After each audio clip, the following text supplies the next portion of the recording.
살펴보고 있는 에베소서 말씀은 사도 바울이 로마의 감옥 안에서 쓴 서신서입니다. 그래서 옥중서신이라고 부르는데 에베소서, 빌립보서, 골로새서 그리고 빌레몬서가 이 옥중서신에 해당한다고 할 수 있겠습니다.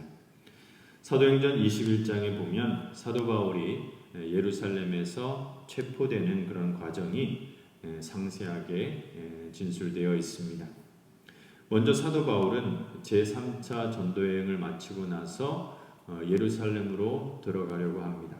먼저는 예루살렘 교회의 어려운 형편 때문에 모금을 했고 또 기근 때문에 예루살렘 교회 성도들이 어려움을 당해서 이 주변 이방인 교회들에게 헌금을 이제 모아줄 것을 요청해서 그것을 모아서 바울이 직접 예루살렘 교회를 방문하기 위해서 이렇게 들어가려고 했습니다.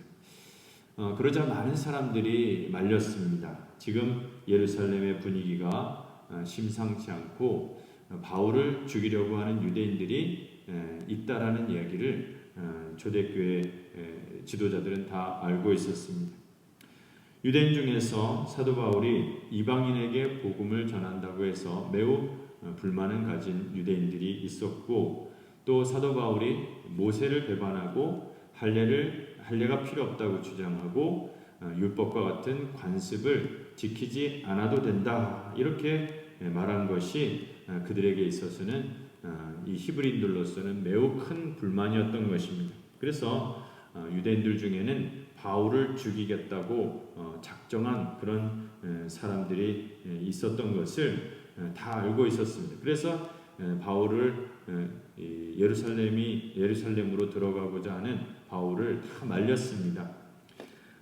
그리고 바울 자신도 자신이 예루살렘에 들어가면 결박될 수 있다, 그리고 죽임을 당할 수 있다, 이 사실을 자신도 알았던 것입니다. 그럼에도 바울은 예루살렘에 방문하려고 했고 예루살렘으로 들어가서 자신의 복음을 드러내고자 했던 것입니다.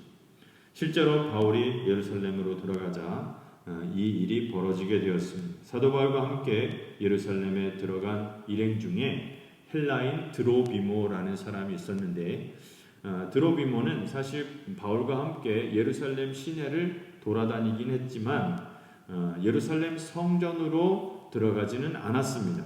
그런데 유대인들은 이 조작된 죄목으로 바울이 드로비모를 성전으로 데리고 들어갔다, 이방인을 성전 안으로 들여보냈다, 이렇게 선동해서 사도 바울을 체포했습니다. 그리고 직결 심판에 넘겨가지고 바울을 죽이려고 했던 것입니다. 그때 소동이 크게 일어났고 바울은 일방적으로 매를 맞을 수밖에 없었습니다. 큰 소란이 일어나자 천부장이 와가지고 이를 진정시켰고, 바울은 천부장에게 요구해서 유대인들 앞에서 자신이 사도가 되어서 이방인에게 복음을 전한 이유에 대해서 연설을 하게 됩니다. 히브리 말로 연설을 합니다. 그리고 바울은 천부장에게 나는 로마 시민권자다 이렇게 말하면서 정식 재판을 할 것을 신청했습니다. 그래서 이 사도 바울은 가이사랴의 감옥에 수감이 되어서 정식 재판을 받게 되고, 또 거기에서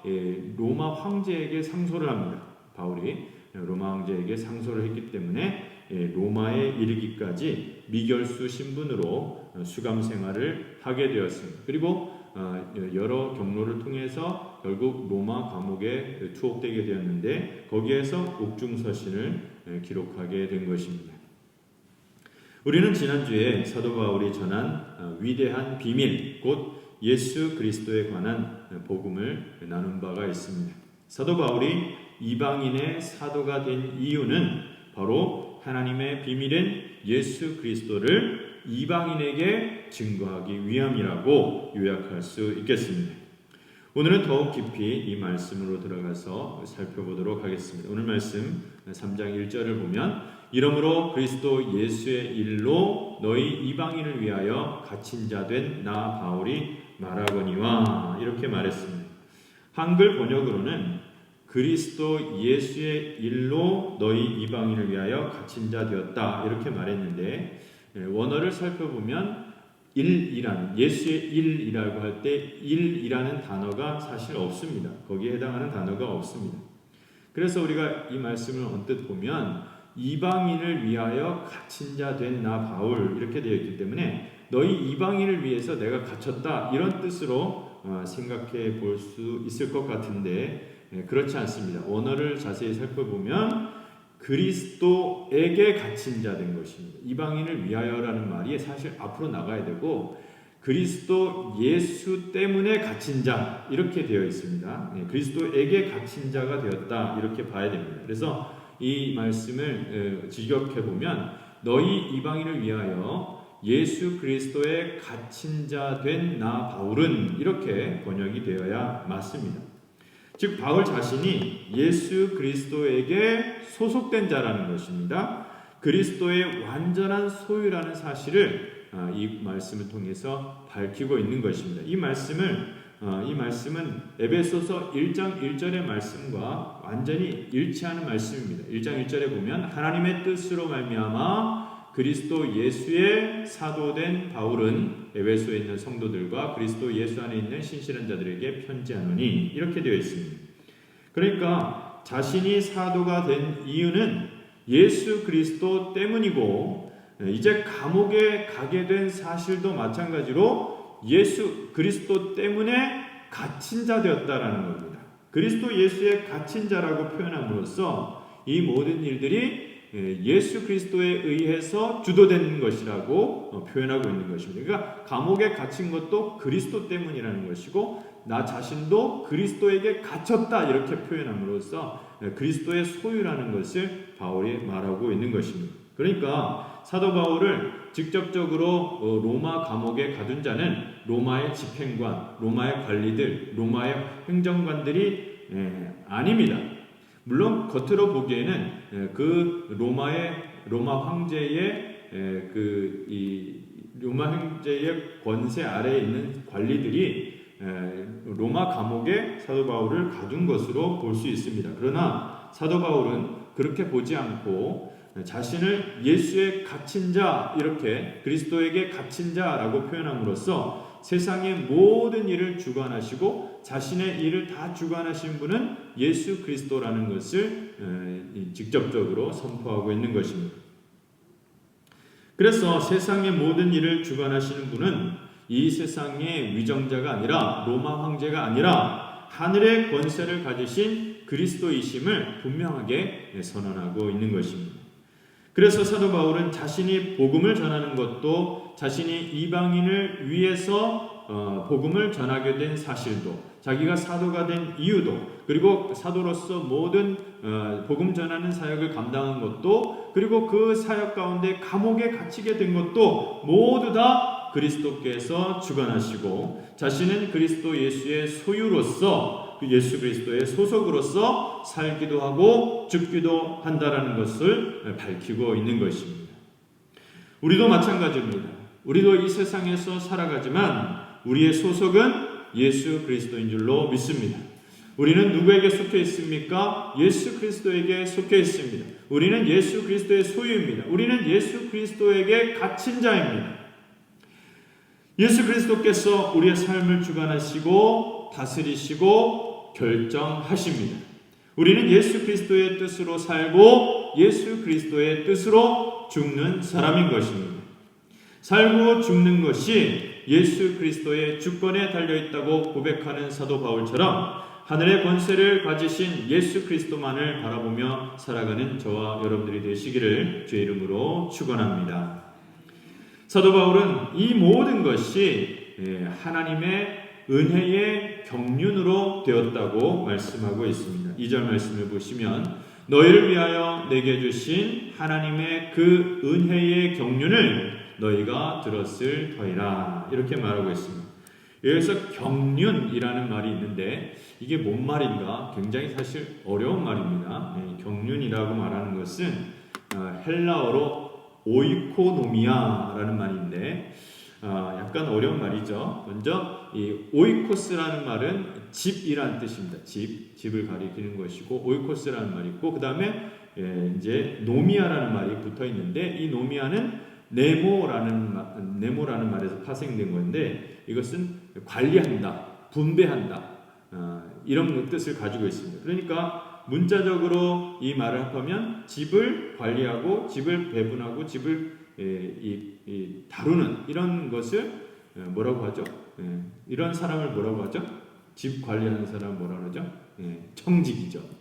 청지기를 뜻하는 겁니다. 집안을 관리하는 직책 청지기. 또 집사, 우리 교회 집사님 말고 집사 이런 걸 뜻하는 것이죠. 그래서 이것을 경륜을 문자 그대로의 해석을 보면 그렇게 해석할 수 있겠습니다. 그래서 경륜에 대한 첫 번째 해석은 하나님께서 바울에게 맡기신 직책, 하나님께서 바울에게 맡기신 직책으로 보면 되겠습니다. 그러니까 많은 주석가들, 문맥을 따를 경우 많은 주석가들, 특히 루터는 경륜을 바울의 사도직 직분으로 연결시켰습니다. 그래서 경륜을 사도 바울이 가진 직책으로 보았습니다. 이건 루터뿐만이 아니라 많은 주석가들이 또 공통적으로 가지는 견해입니다. 그런데 이 해석만 있는 것이 아니라 또 두 번째 해석이 있는데 우리말 번역과 유사한 것입니다. 우리 은혜의 경륜을 직책으로 보진 않았죠. 여기 보면은 이 말씀에 보면은 그래서 우리가 보고 있는 해석과 좀 유사한 것으로서 우리말 번역과 유사한 것으로서 경륜은 하나님의 계획과 경영이라고 봅니다. 그래서 경륜을 영어로는 이코노미라고 말합니다. 이코노미 뭐죠? 경제보다는 경영, 이코노미. 그래서 매니지먼트에 가까운 뜻이죠. 그래서 이 사도 바울은 자신에 대해서 특별히 자신에게 일어난 사실을 통해서 사실을 너희가 들었을 터이라 에베소 교인들 너희가 알고 있을 터이라 이렇게 말하고 있습니다. 사도 바울은 예수 믿기 전에 하나님의 아들을 몰랐습니다. 알고는 있었지만 이 정반대로 알고 있었습니다. 사도 바울은 예수를 시시한 목수의 아들로 알고 있었고 시골에서 올라와서 사람들을 선동하고 사람들을 나쁘게 이끌어서 이 사람들을 현혹한 사람 마술 같은 거 해가지고 기적인 것처럼 해서 사람을 현혹시킨 사람 그래서 자신을 메시아로 만들어서 사람들을 몰고 다닌 그런 거짓 선지자다 이렇게 생각하고 있었습니다. 그러다가 그것이 밝혀져서 거짓말한 대가를 치르고 아주 바보같이 십자가에 처참하게 죽었다. 그런 자가 예수다. 이렇게 바울은 알고 있었습니다. 그래서 사도 바울 되기 전에 사울은 예수님을 아주 업신여겼고 미워했습니다. 그리고 예수 믿는 사람들은 다 광신자다. 이들을 다 처단하는 것이 우리 유대교를 지키는 일이다. 이 유대교를 지키는 것이 하나님의 뜻이다. 이렇게 생각했습니다. 그래서 아주 열심히 예수 믿는 자들을 잡아들였습니다. 그래가지고 예루살렘에 있는 예수 믿는 사람들 막 잡아들이고 대표적으로 스데반을 돌로 쳐 죽이는데 앞장섰죠. 그리고 거기에 미치지 않고 멀리 떨어져 있는 다메섹에까지 가서 다메섹이라는 도시에까지 가서 예수 믿는 자들을 잡아가지고 예루살렘에 끌고 오려고 다메섹으로 가고 있었습니다. 그런데 하나님께서는 바울이 예수 믿기 전에 예수님에 대해서 어떻게 알고 있든 무슨 생각을 하든 무슨 행동을 하든 자기 하고 싶은 대로 그냥 하도록 내버려 두었습니다. 그러다가 하나님이 경영하시는 때가 되었을 때 하나님이 계획하고 실행하시는 때가 되었을 때 하나님의 경륜을 따라서 그때 바울에게 나타나신 것입니다. 부활하신 예수 그리스도께서 바울에게 나타나신 그때 바울은 예수 믿는 사람들을 체포해서 감옥에 다 집어넣고 다 죽이려고 다메섹으로 막 가고 있었습니다. 먼지 풀풀 날리면서 막 이 의기에 휩싸여 가지고 막 분노와 시기, 질투 이런 감정에 휩싸여서 다메섹으로 막 가고 있었던 것입니다. 그때 부활하신 예수님이 나타나셨는데 한 정오의 햇빛보다 더 밝은 빛이 이 사울에게 쏟아져서 사울은 눈이 멀어버렸습니다. 부활하신 예수님이 나타나셔서 바울은 그 맨 땅에 고꾸라지게 되었고 그때 예수를 경험하게 된 것입니다. 예수님을 알게 되었습니다. 예수님의 음성을 듣게 되었습니다. 한순간에 예수님을 알게 된 것입니다. 바울이 예수를 알게 된 것은 긴 세월에 걸쳐서 조금씩 배우고 조금씩 알아갔던 것이 아닙니다. 오랫동안 하나님을 대적하다가 하나님의 원수로 지내다가 한순간에 거꾸로져서 예수가 살아있고 예수님이 하나님의 아들이신 것을 즉시 깨닫게 된 것입니다. 한순간에 알게 되었습니다. 한순간에 하나님의 아들이신 것을 깨닫게 되었고 하나님의 능력의 손에 붙들린 종이 된 것입니다. 이것이 사도 바울을 향한 하나님의 경륜, 하나님의 그 은혜의 경륜인 것입니다. 사도 바울이 예수님을 알게 된 후로는 예수님을 위해서 모든 것을 다 바치는 자가 되었습니다. 자기가 가지고 있던 직책, 경험, 미래의 어떤 그런 미래의 탄탄한 대로 이런 것도 다 버리고 그런 것 다 쓰레기로 여기고 다 똥으로 여기고 배설물 같이 여기고 이제 주님이 주실 상을 위해서 막 끝까지 달려가는 자가 되었던 것입니다. 모든 것을 다 버리고 지위, 명예, 보장된 성공 다 버리고 예수님이 명령하신 그 일을 위해서 이방인의 사도가 되어서 이방인에게 복음을 전하기 위한 그 일을 위해서 최선을 다했던 것입니다. 사도 바울이 깨달은 것은 예수 그리스도 안에 모든 하나님의 경륜, 하나님의 경영과 하나님의 축복과 하나님의 능력이 다 들어있다는 것을 깨닫게 되었습니다. 예수 그리스도를 아는 것이 비밀 중에 비밀이었고 축복 중에 축복이었던 것입니다. 그래서 사도 바울이 뭐라고 말했는가 하면 예수 그리스도를 아는 지식이 가장 고상하기 때문에 내가 가지고 있던 모든 자랑들, 가지고 있던 모든 것들 다 버리고 다 배설물로 여긴다, 다 똥으로 여긴다 이렇게 말했습니다. 인간의 모든 미래, 모든 축복, 모든 미래의 경영은 다 예수 그리스도 한 분에게 다 들어있기 때문에 나는 예수를 아는 것으로 충분하다. 나는 예수 그리스도를 아는 지식이 있으면 모든 것은 다 버려도 된다. 이렇게 말하고 있는 것입니다. 그래서 3절 말씀에 다시 보면 곧 계시로 내게 비밀을 알게 하신 것은 내가 먼저 간단히 기록함과 같으니 여기 계시라는 말이 나오는데 계시라는 것은 덮었던 것을 이렇게 활짝 연다 그런 것입니다. 그래서 가려놨던 것을 이렇게 확 펼친다 그런 뜻이 있는데 이 용어는 어디에서 나왔냐면 연극에서 나온 겁니다. 연극 공연에서 나온 겁니다.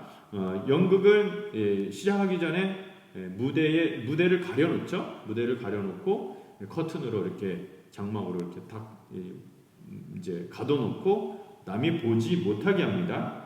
그리고 그 뒤에서 준비하고 막 작업을 합니다. 무대도 설치하고 배우들도 막 왔다 갔다 하면서 의상도 체크하고 막 다 합니다. 다 작업하고 준비하죠. 그런데 그런 모든 활동을 이 장막에 다 가려놓고 일체 보여주지 않습니다. 그러다가 시간이 되어서 오후 7시 딱 되면 무대에 탁 열리면서 막이 탁 열리면서 그때부터 배우들이 연기를 통해서 관객에게 연극을 보여주는 거죠. 그러면 그때부터 관객들은 그 연극을 보면서 그 연극의 세계로 들어가고 그 연극의 스토리를 보게 되는 것입니다. 알게 되는 것입니다.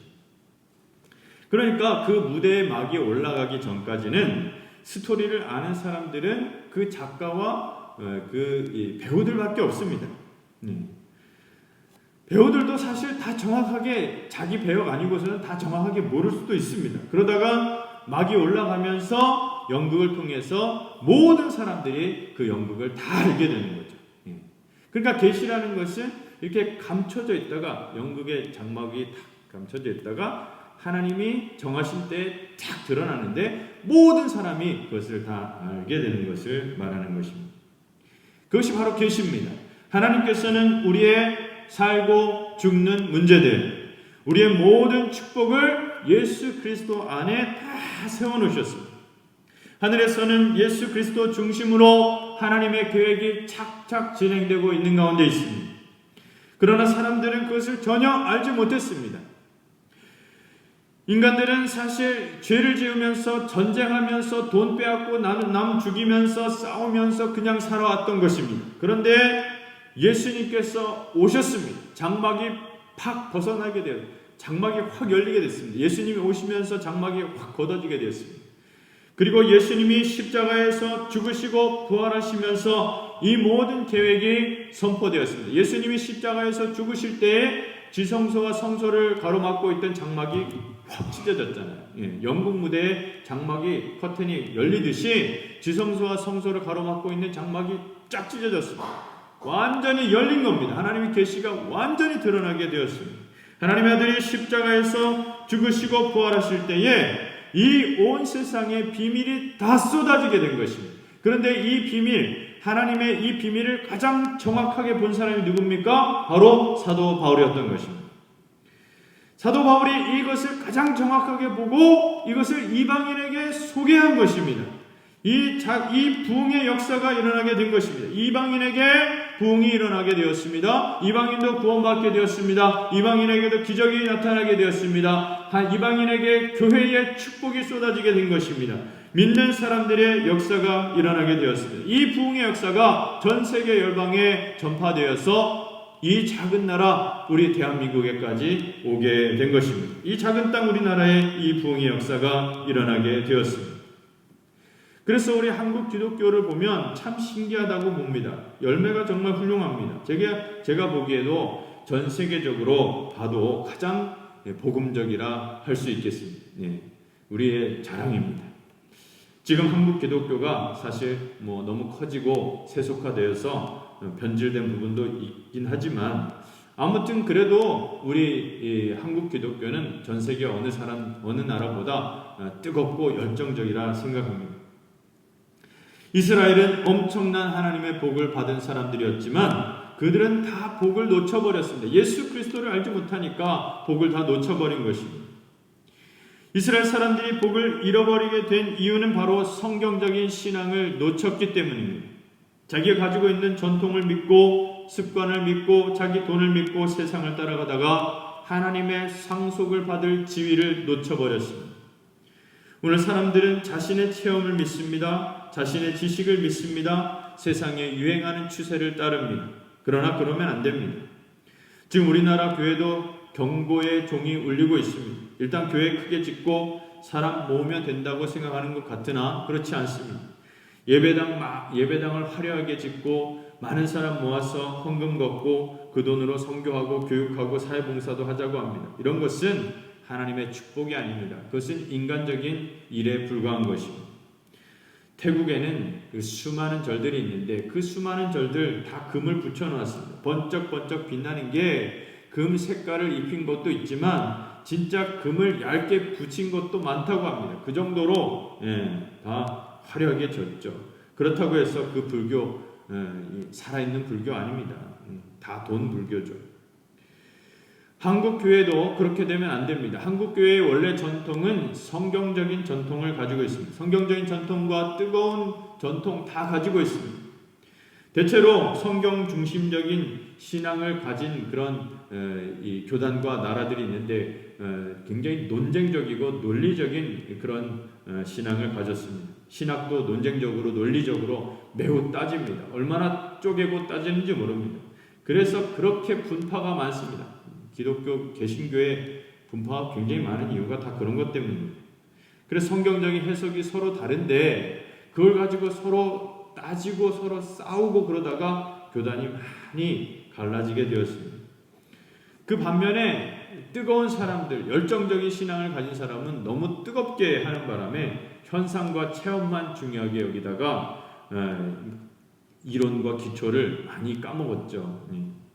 사실 이 두 가지가 사실 다 필요한 겁니다. 나쁜 게 아니라 더 좋은 겁니다. 그 두 가지가 다 조화되어 있어야 됩니다. 한국 교회는 다행히 성경적이기도 하고 뜨겁기도 한 굉장히 귀한 열매가 있는 교회라고 생각합니다. 이스라엘이 가진 열매보다 훨씬 좋은 열매가 이 작은 나라 한국에서 맺었다고 저는 생각합니다.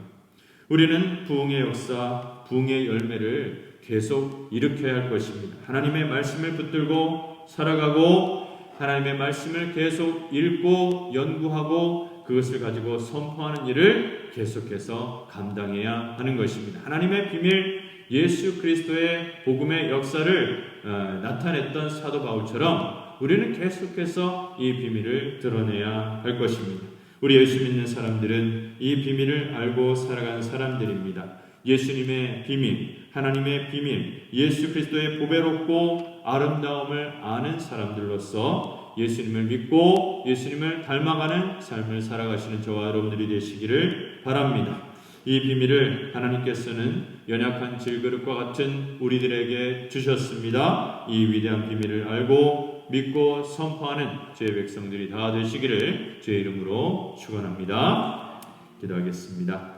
놀라운 은혜와 사랑을 허락하신 하나님 감사합니다. 아버지 하나님의 위대한 경륜 가운데 하나님의 아들 예수 그리스도를